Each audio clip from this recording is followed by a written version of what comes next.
Wow, what a beautiful story. John, another round of applause.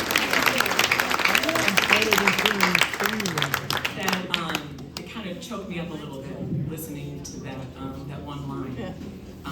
I'll live forever in your cells. And that's how I feel about my children. They will live forever in my cells, and I will live forever in their cells. But that's really beautiful. And beautiful song too. He wrote that song. I'm just saying. He's pretty amazing. All right, our next storyteller, Michelle Young. She's a comedian. She's a storyteller, and she's a co-host of Do Not Submit. That's in Berwyn. She is also a co-producer, or maybe even a full-on producer of All Skate. And that is in Rogers Park, and it's like a full-on performance, music, poetry, storytelling performance, and she's pretty cool. So please put your hands together for Michelle Young.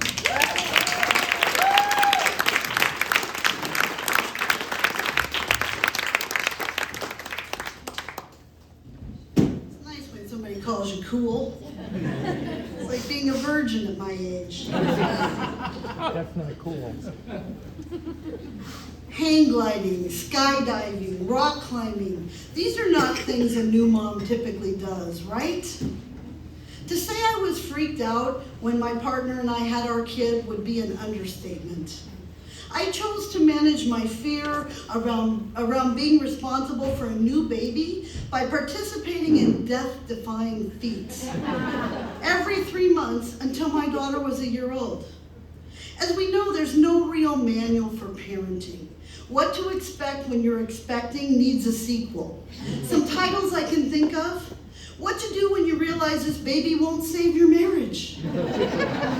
Or, oh shit, parenting is really a full-time job? And my kid is definitely smarter than me. Now what? When it comes to my daughter, I know from day one that she's kryptonite. She has mad skills, and she's here to teach me versus me leading her. She wouldn't have any of that. It was clear to me from the get-go that I'm here to bear witness to her journey, as we say in Buddhism. We have a 40-hour birth, and she's stuck. I don't think she wants to come out. As we get closer to her due date, I think she looked around and said, "Nah, I'm good." She was born in duress, but she was also almost 9 pounds, so she was healthy. She enjoyed a lot of tacos and ice cream in utero. I see why she didn't want to leave. My partner didn't fare so well. She had a C-section and complications.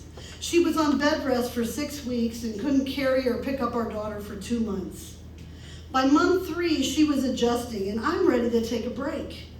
As any new parent would, I evaluated my options for a day-long getaway, and I decided that I would go skydiving. My partner looks at me, shakes her head, and says, "Don't die, because if you do, I will hunt you down on the other side and kill you again." We've been together 10 years. She already knew I was an experiential learner. So off I go to Ottawa, Illinois with a group of friends, and after a short video that highlights what not to do or else she'll die, we're on the plane.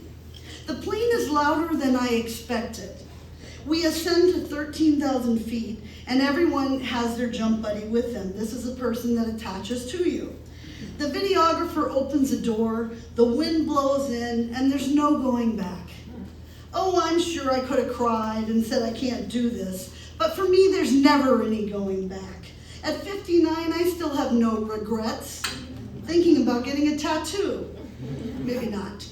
It's my nature, though, my personality, and it served me well to just jump in. And so my jump buddy, who's had over 1,000 jumps, looks at me and says, "Are you ready?" After we connect, of course. And I say, "Hell yeah." And he said, "Do you want a somersault out the door?" I said, "Sure," give him the thumbs up. I was scared to death. But it was easier than parenting for the day. We jump out, and it's so loud, it's quiet. And we're somersaulting through the air, and time stops for a moment. We free fall, and he taps my shoulder, and it's time for me to pull the cord. Now, I was freaked out about that too, but it was okay, because he could also pull the cord. The jump is over in under 7 minutes. It was beautiful to see the patchwork of the cornfields and the roads in the Midwest. It was also very painful, because those straps that tie you to your jump buddy on my parachute were way too tight. And the whole time, I thought my legs might be cut off in mid-flight. What kind of story would that be? So we had this perfect sitting landing. You just sit down and you land, and the judges from Russia gave us a 10-0. Wait, there were no judges from Russia. They don't judge that stuff. I think they should. We unhook, and I'm grateful that my legs are still attached to my body. We head back to the hangar and we await our videos, because wait, if you're gonna skydive, aren't you skydiving for a video? I mean, sure you are. To show all your friends who don't give a shit and are like, why do I have to see your video? So as the adrenaline wears off, I realize I have a wicked headache from the jump. And my song though on my video is Kryptonite. I get home and I feel invigorated, except for the terrible bruises that are left on me. And everybody, as we walk back to the hangar, had the same problem. So I don't know if that was just our jump group or if it's a thing. If you're a skydiver, let me know if you tandem jumped. I would like to know if you had bruises as well. But with the headache and the bruises, I decided I was one and done with the skydiving. I go home and I watch my video a few more times and I listen to the chorus of Kryptonite. If I go crazy, then will you still call me Superman? If I'm alive and well, will you be there, holding my hand? I'll keep you by my side with my superhuman might, Kryptonite. I can't sing. It's better if I don't sing. Trust me. I realize I'm afraid of being a parent. And I know it's okay to be afraid, because fear is an appropriate response to parenting.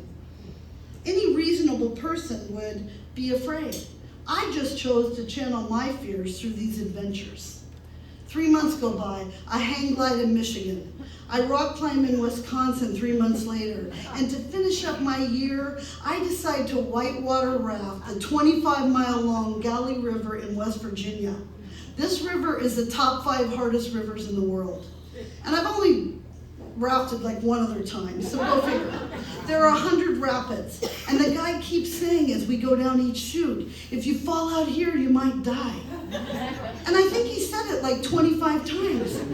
And my friend, who we all believe is on a rest life because nothing bothers her, she looked at me and she goes, I think we might die. So my daughter's now 1, and after my year of death-defying feats, I feel ready to be a good parent. It's Sunday, and we just watched my whitewater rafting video, and I pull out my skydiving video, as any narcissist would. The song Kryptonite is playing, and I'm holding my daughter on my lap. She's looking at the TV screen, and I tell her, that's Mama Shelley.